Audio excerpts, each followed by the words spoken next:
April of 1789, George Washington made a grand ceremonial entry into New York City as the first elected president of the United States of America.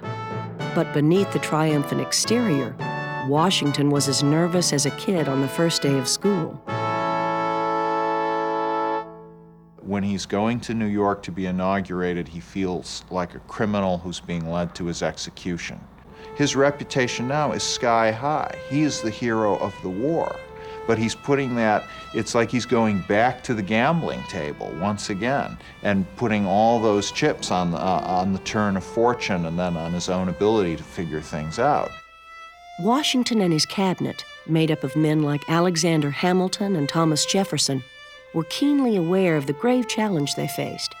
To secure the country's future, the men in charge had to provide a stabilizing influence, yet even they disagreed about what that future should look like. Hamilton wanted to see America be a pure Great Britain. He admired the English. He accepted a world of status, of a hierarchy, of central control. This was his model of a well-run state. He just wanted Americans to do it better than he saw it done elsewhere in the world. Whereas Jefferson espied something dramatically new in this revolutionary era. In this, he was influenced by the French Revolution, but his own fundamentally radical take on the world, and he wanted to get rid of hierarchies and ascribe status. The competing ideals of Jefferson and Hamilton would come to represent a fundamental divide in America between those who envisioned the country as a more rural, pastoral, agrarian society and those who sought to create a more dynamic, capitalist, urban culture. But the central question in 1789 was not which vision of America would prevail. Rather, would the sprawling, unstable, beleaguered, contentious, and nearly bankrupt young republic survive at all?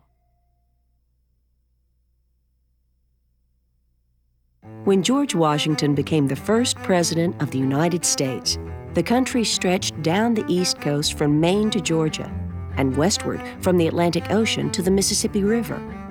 Many people thought it was just too big to be a republic, but already there were those who saw the United States extending all the way to the Pacific Ocean.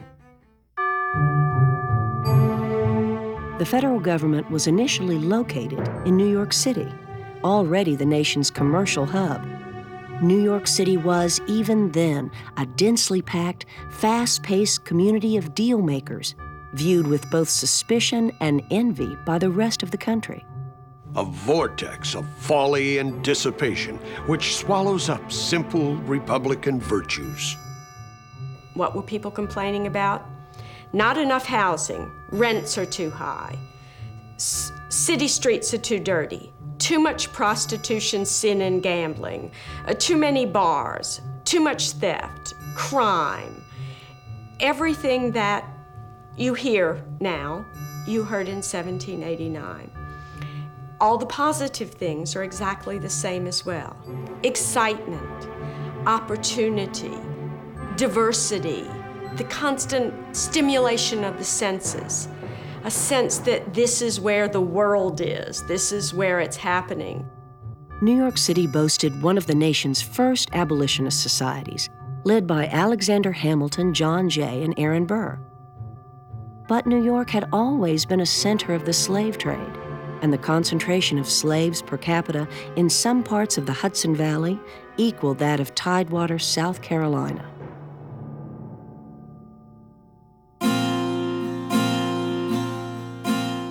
A week's journey south of New York, the center of Southern economy and culture was indisputably Charleston. Like New York, Charleston was relatively pluralistic, with communities of Jews and Catholics as well as Protestants, slaves, slave owners, and free blacks, recent immigrants, and an affluent leadership comprised mostly of lawyers, merchants, and planters. The wealthy were about 1/5 of the white population, and they controlled about 5/8 of the wealth. And they were an exclusively tied, intermarried group of English, some French, Huguenot-extracted families who dominated society, dominated politics, and dominated the economy. They were fed in turn by other classes, by a small merchant class, a mechanics class, of tradesmen, and then, of course, by a majority African population. Furniture, craftsmen, brick masons, joiners, silversmiths employed slaves and slave artisans in their workshops. Eventually, a number of these crafts came to be dominated by blacks. Some were able to buy their freedom in the late years of the 18th century, and this initial foundation created a free black artisanry population in the city that was fairly substantial. Black history is so rich in Charleston, so rich in Charleston. It is impossible to move from A to Z in Charleston, any street, an inch of Charleston, without including something that blacks did. Blacks built Charleston. You know, we made the bricks, the old bricks that you see here. We did everything. The city of Charleston was known for its beauty and culture, but the Carolina backcountry was a different world. The majority of whites lived not as planters, but as small farmers, eking a living off the land in a semi-subsistence barter economy. In the early 1790s, few European Americans had yet ventured beyond the Appalachians, but with the population almost doubling every 20 years, land-hungry young families began pushing in ever greater numbers into Indian lands. The 5 so-called civilized tribes, the Creeks, Cherokees, Chickasaws, Choctaws, and Seminoles, continued for the moment to dominate their ancient homelands, even as they adopted certain aspects of European culture.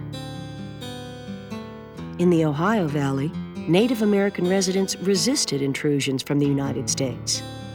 Many allied themselves with the English, who still manned forts in the Great Lakes region. Beyond U.S. borders, Spain held vast claims in the interior of the continent, and since 1763 had controlled access to the Mississippi River at New Orleans. St. Louis, a small village founded by the French, was still little more than a trading outpost. There's a wonderful founding myth about the city of St. Louis, which has to do with a 14-year-old boy by the name of Auguste Chouteau, who showed up here with a crew of men who worked for a man by the name of Pierre Leclerc, who was more than simply an acquaintance of Auguste Chouteau's, but in fact, much to the scandal of the early French residents, was really involved with Auguste's mother. Located in the center of the continent, at the confluence of its 2 most important waterways, St. Louis was poised to become a hub for east-west travel and trade. In 1790, the Spanish governed St. Louis loosely, giving generous land grants that attracted many settlers. It's also a very freewheeling society. On the frontier, you find all kinds of relationships possible that in a more settled and civilized community would not be tolerated. So, for example, Auguste Chouteau's mother and Pierre Leclerc lived together for years in the midst of this community, never being married. A situation that certainly would have pulled them out of the ranks of the first family in the American period. South and west of St. Louis, Santa Fe had also grown into an active and diverse frontier community. There are about 500 Pueblo people living in Santa Fe. And in 1790, there's a very interesting dynamic and dynamical relationship between the Pueblo population and the Spanish colonists. They're actively involved in trading, in building, in exchange networks. The Spanish colonists and the Pueblos are united in terms of military powers as well, trying to defend this stronghold from Comanches and Apaches and Navajo Indians that are living on the periphery. Moving west, the Pacific coastal region was still dominated by Indian peoples in 1790. What we had in this area and what is called today San Francisco were a group of small independent Indian villages, generally between 50 and 200 people. The Europeans came in California in 1769. By 1772, they realized that this is one of the great harbors, one of the great bays in the world. And so in 1776, Spanish put 2 settlements here in order to guard that bay and to begin the European settlement of this area. The 2 settlements you would have found is a presidio, which is a Spanish word for fort. The second was a mission, the 6th in a chain of 21 California missions, started by Spain. It was called Mission San Francisco de Asís, St. Francis of Assisi, popularly called Mission Dolores, an adobe church with an adobe quadrangle off to one side, and around it you would have seen the tule grass homes of the Indians who had converted, because the part and parcel of Spanish exploration and colonization, I should say, of its territories was to evangelize the natives to Christianity. About 600 miles north of San Francisco lay the serene Willamette Valley, where the city of Portland would eventually emerge. At that time, no one yet from the eastern part of the continent had trekked overland to this part of the world. So if you came here, it would be a great wooded area, lots of forests, fir forests, very rugged coastline, inaccessible, often stormy, foggy, very much a contested part of the world. The Spanish, the Russians, French, Americans, British, all sailing up and down the coast here, trading with Native Americans of the Northwest tribes for furs, sea otter, beaver. The Indian peoples of the Pacific Northwest governed their lives largely in the traditions of their ancestors. But back in New York City, and a world away, the founders of the United States had few traditions to fall back on as they prepared to launch their new Republican government.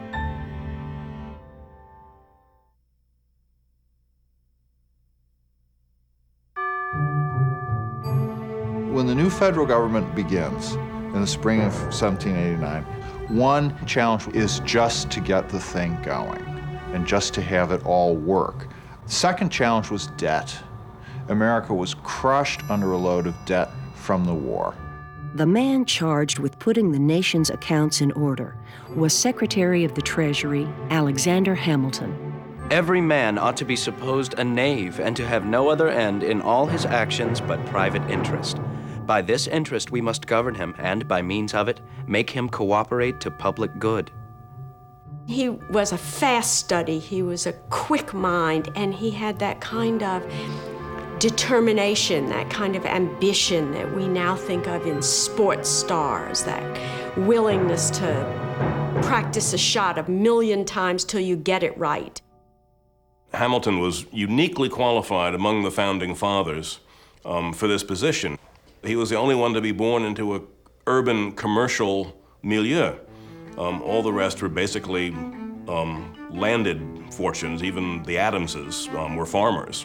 And Hamilton simply grew up in a counting house. I mean, by the time he was 13, he was actually running a counting house in St. Croix, and he understood money. The United States was an economic basket case. I mean, it was the world's largest banana republic, only without any bananas.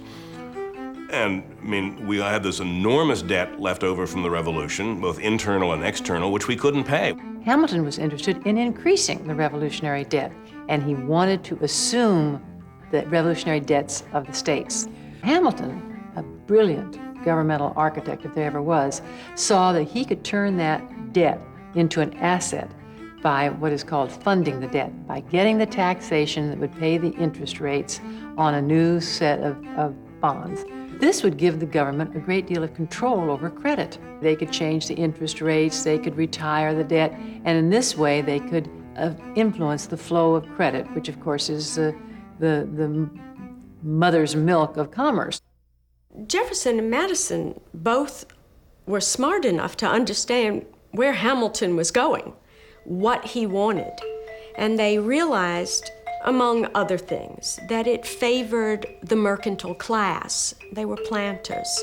Jefferson's hostility to urban life was quite strong, and his fear of social chaos, that is, workers and free blacks and all not under control. And so I think that he saw that Hamilton's plan would lead to a dominant northeastern world, but also a kind of America he didn't want to see. In order to secure congressional approval for the debt assumption component of his plan, Hamilton had to forge a compromise with Jefferson and Madison. They wanted the nation's capital not in New York, where it was sitting, but right near Virginia, so they could make sure that they could see that nothing evil and conspiratorial was going on. Well, Hamilton didn't care where the capital was, so he made a trade-off. He said, I'll give you the national capital and 2 players to be named in a later draft, and you'll give me funding and assumption. And they made the trade. The part of Hamilton's plan that generated the most controversy was his crusade for a national bank that would issue a uniform currency and regulate state banks.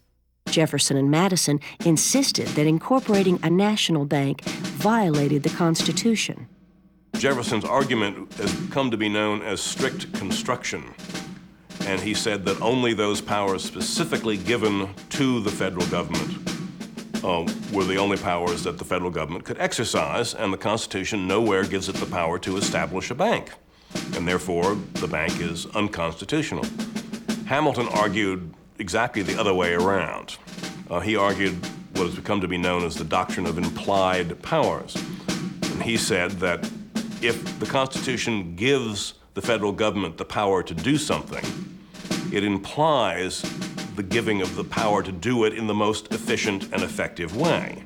President Washington was persuaded by Hamilton, and in 1791 signed a bill establishing the Bank of the United States for a first term of 20 years. At that moment, Jefferson recognizes that he's lost Washington's support. And it's at that juncture that he begins to think of an alternative way to articulate his vision of what America, society, and politics should be like. And he goes, you might say, outside. He goes outside the circle of office holders and begins to talk to leaders in the states. He and Madison take a famous botanical trip up the Hudson. But I don't think they saw very many flowers, but they saw an awful lot of New York politicians as they went up the state. In other words, Jefferson begins to build a political party.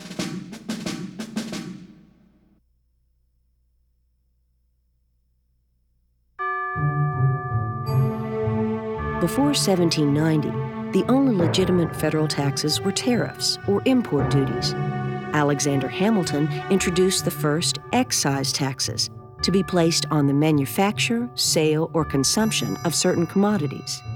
The so-called whiskey tax had to be paid on grain as it was delivered to the distillery. It was especially unpopular with cash-strapped farmers. In the summer of 1794, several thousand angry grain farmers in western Pennsylvania marched in protest of the tax.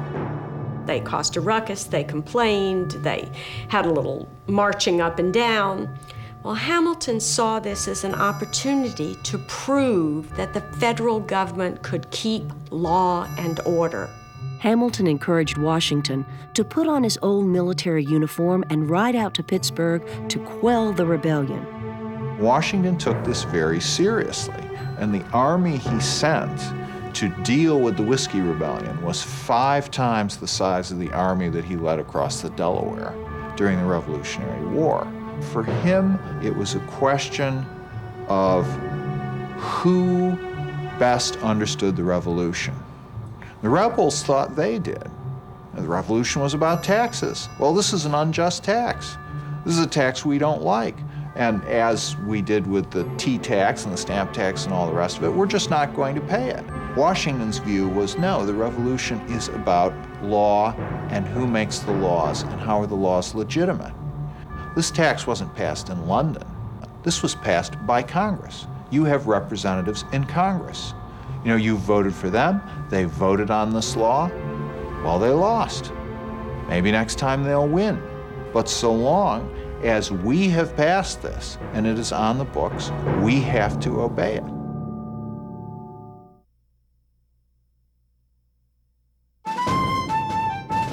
Well, was the first president of the United States of America. He was a general in the war. He was a hero. He was called the father of our country.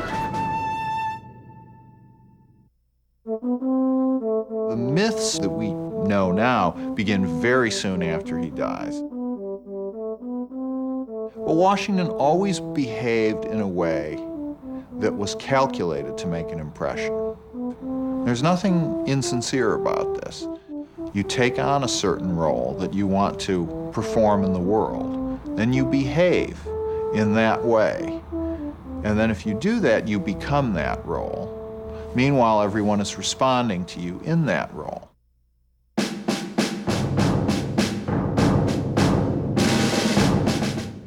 Everybody needs stories. You have to have them.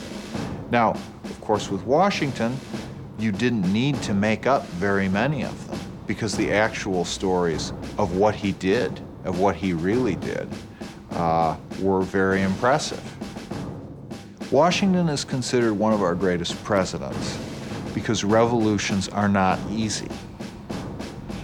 It's a fantasy to think that just because a cause is just, that it will prevail, and that if it prevails, the system that follows will work. And most of the time, if you look at all the revolutions from ours in the last 225 years, most of them have failed.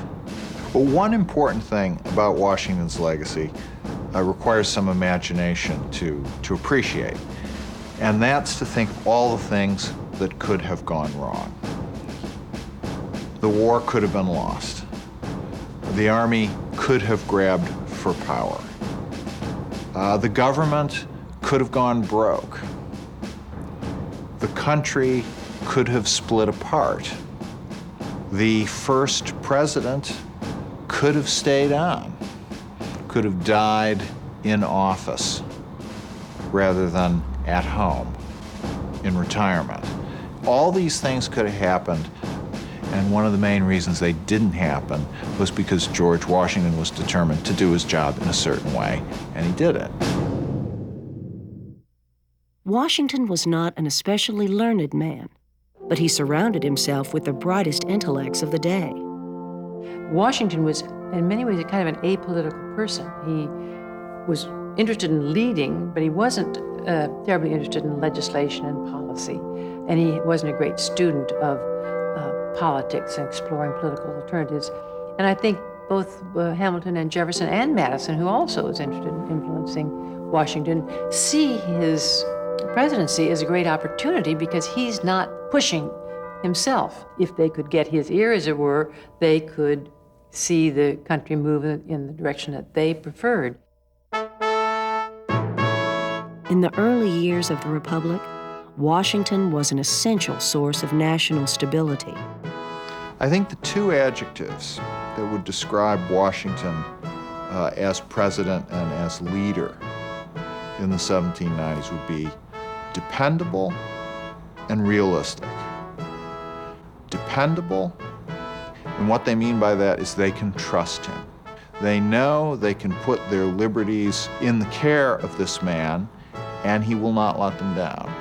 He's realistic because he approaches his job believing in the ideals of the revolution, but also always knowing that men are men, and that to lead them, you have to appeal to certain ideals, but you also have to satisfy their interests.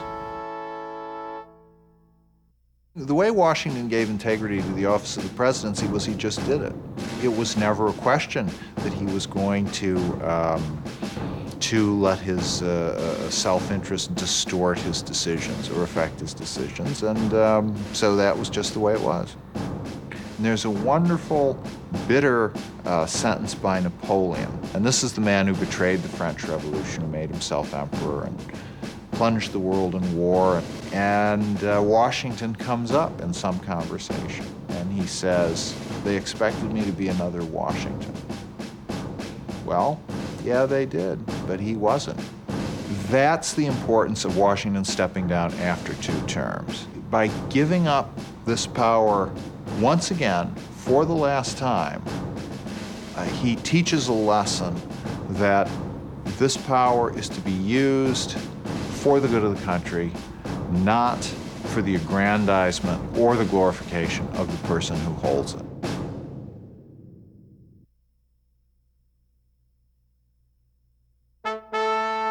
The first years under the new United States Constitution were critical in establishing the stability and authority of the federal government. George Washington, through the strength of his person as well as his reputation, helped to steady the new nation and set it on its course. Part of the secret of Washington's success was his willingness to take advice from men like Alexander Hamilton. By 1794, the United States had a higher credit rating than any European nation. Short-term effect of Hamilton's policy could not be clearer. It revolutionized the economic situation of the United States. It took it from an international financial basket case to one of the strongest economies in the world. The economy could not have grown as far and as fast as it did without Hamilton's reforms, without a well-structured national debt, and that these bonds could be used as collateral for loans so that we could start manufacturing enterprises and what have you. It gave us a capital base. And it's one of the astonishing economic stories of modern history.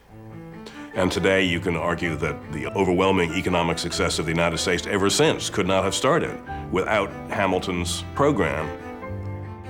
The vision Hamilton had of a nation in which the government is in some way a partner with the economic growth and development of the country, a nation that is aggressive in pursuing its own economic interests, a nation that is militarily strong, a nation that has influence in the world, an urban nation, an urban country in effect, a country that strives for the idea of equality under law. He was very interested in merit, that you got to the top because you were good. And this is very much the American ethos or stated set of ideals. And so I think his vision is the vision that won in the end.